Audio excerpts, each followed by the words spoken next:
I'm here showing, providing some work skill instruction for Kobe, and I'm demonstrating how to change a saw blade on a panel saw and to set the scribing blade. So, first things first, Kobe, we turn off the machine. Isolate the power, which makes it safe. Grab the tools we need to undo the blade, which in this case is a spanner and it's a 10mm Allen key. Lift the saw blade up so we can get access to it. Open the safety guard, remove the other blade. So in this instance, there's an Allen key that goes in to the centre of the spindle that holds the blade. On other saws, there might be a slot down in the top of the table where you drop a bar that would stop the blade from moving. In this case, it's the Allen key. Put it into the spindle, make sure it's in all the way, hold it nice and firm. Now it's a left-hand thread, so to undo it, you push in the direction that the blade spins, which in this case obviously is down.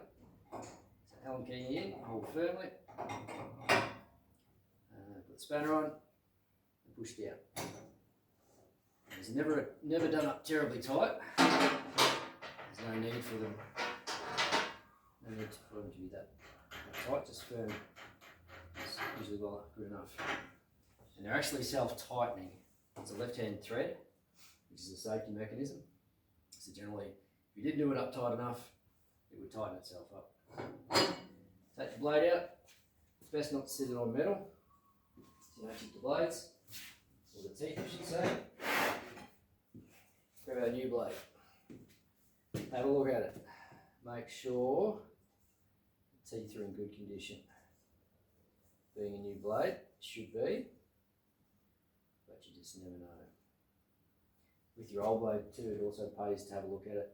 Make sure that if there's any teeth that need repairing, maybe you put a texture mark on it, so when it gets sent away, they don't miss it. Anyway, got our new blade. It's just a matter of reversing the process that we just went through. Push all the way up and spin it. Check that you've got it on the right way. Grab a big washer, put that on. Now it's left-hand thread, so it goes the opposite of a normal nut. In this case, to the left. Just push it up till it's firm.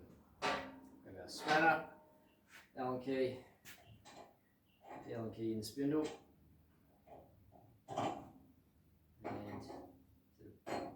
and pushing up like on a normal nut, you would actually lifting up. Sorry, sort of pushing down, lifting up. Have a look at the back of the blade. Give the blade a bit of a spin. Make sure it's not catching on any part of the riving knife behind the blade. Should be about a 3mm gap, which is about what we've got all the way around. Close the blade cover. Drop the guard as well. And that's pretty much it. Move the tools.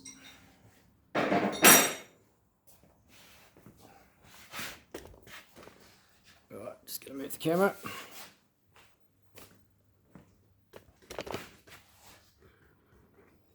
So, next part is to set the height of the main blade. If you lower the blade, two things happen. First thing is, you're reducing the amount of blade that's exposed and therefore making it a bit safer for you to cut your fingers off, or less likely.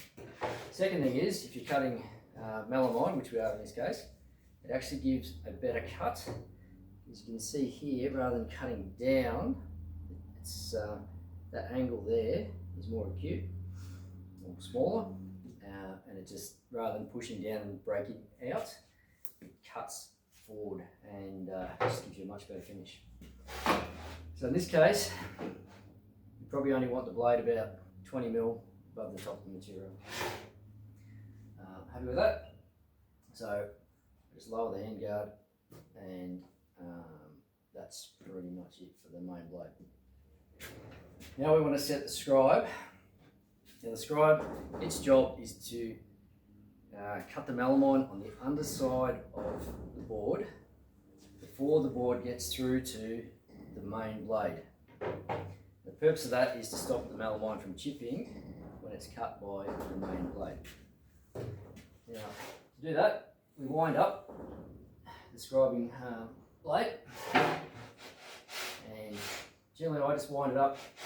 Sorry, I put my material above the scribe, wind up until I can feel the material move, and possibly see about a 1mm gap on the underside of the board between the board and the sliding table. That just gives me a starting point for adjusting the height. Now, it's a bit of a two-step process. First of all, you set the height. Secondly, once you've got the height right, you adjust the left and right motion of the scribe to make sure that when cutting all the way through our board, we get a nice clean cut on both sides of the board, so that the offcut, which you might want to use later on, is a usable piece as well. So first things first, we've got the height. We've got the height the height of the scribe probably about where we want it.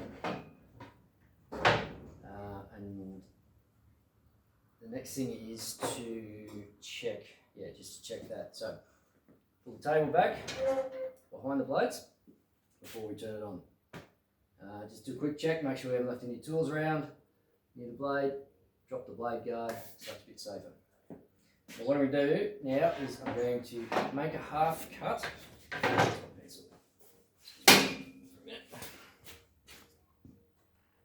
Still going. It's good. Right here. I'll get a big piece of board.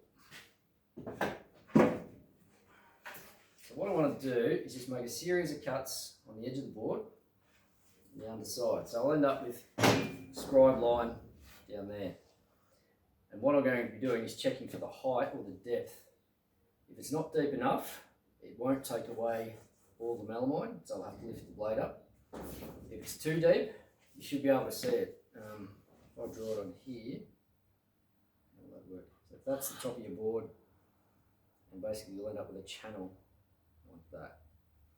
Probably only needs to it only needs to take off the melamine.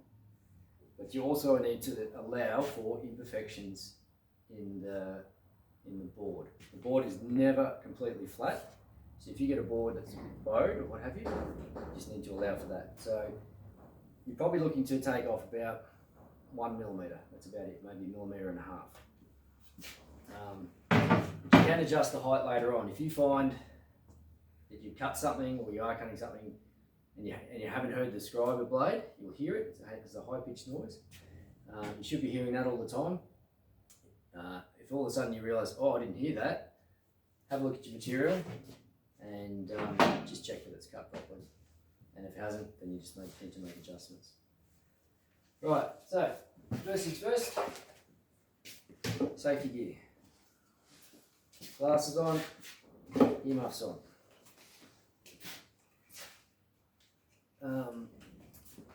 Pull the saw back behind the blades, turn the machine on, and turn the scribe on, and saw.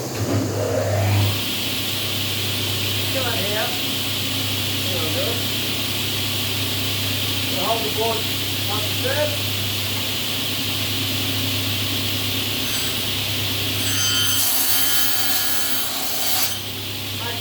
Pull back straight. So you can hear that high pitched noise to start with, that was the scribe. So that there, well, that's pretty good. I'd be really happy with that. I'll lower that down.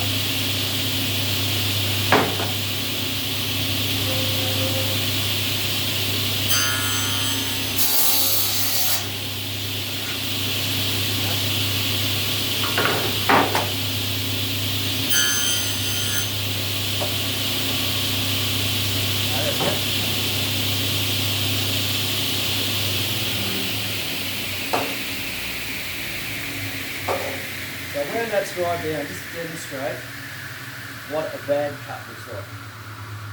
So you could hear the scribe actually cutting the melamine, but it wasn't cutting enough. So this is why you just you do one cut, you have a look, and you keep making adjustments until you get it right. So I know that's too low. I'm just going to wind it up. It's really sometimes only fractions of a turn.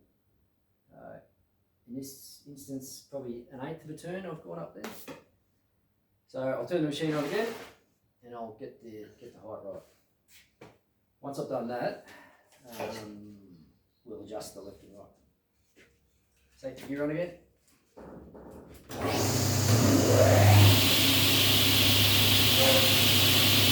See that? I'm loading the blade, it's not making any noise, so I know it's too low.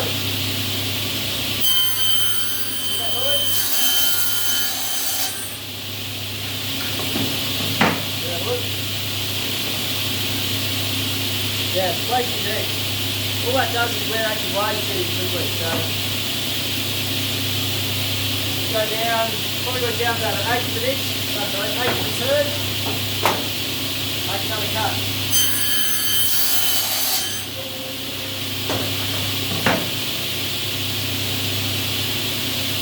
Alright, probably still too deep, go down a bit.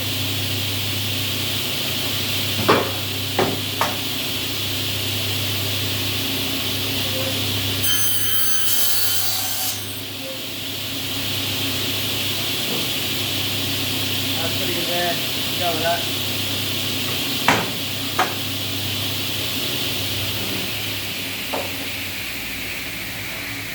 So, next I want to adjust the left and right movement of the scribe blade, and it's probably not too bad. It's a bit hard to show you perhaps without making a drawing maybe, but It's too far one way. yeah, You see the scribe. yeah, you will see if the blade's not centered, the scribe blade's not centered, it will chip on one side, and it will also leave a very slight rebate on the side that it's more adjusted to. So if you look at the end, you'll be able to see, and if you look at the face, or the bottom face, you'll also be able to see. So in this case, I'm going to adjust the blade out of alignment, and then I'm going to realign it. So we go through the same process again. We do a little test cut and see where we're at to start with. Safety gear on again.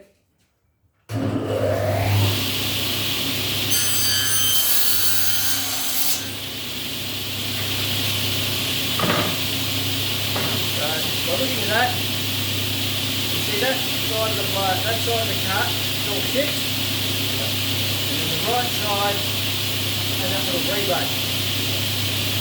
That tells me I need to move the blade to the left towards those chips, get rid of those chips. Yep.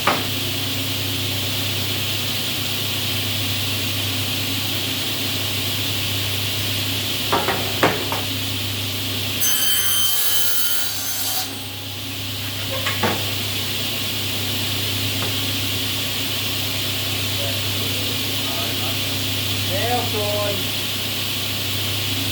Right, haven't gone far enough. You see here, on the right side, still got that relay. That little relay. Still even. I need to go left a little bit more. It's only going to be 1 or 2 millimetres of the movement, not much.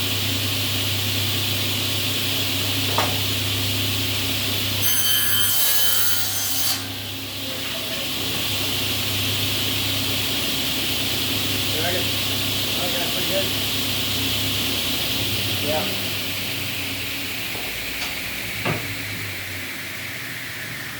Sometimes it can take quite a while to get it right. But once it's right, it'll look after you, and yeah, should stay pretty good. Does pay periodically just to check your cuts. You can get vibration in machines. These are spinning at I don't know, 10,000 revs.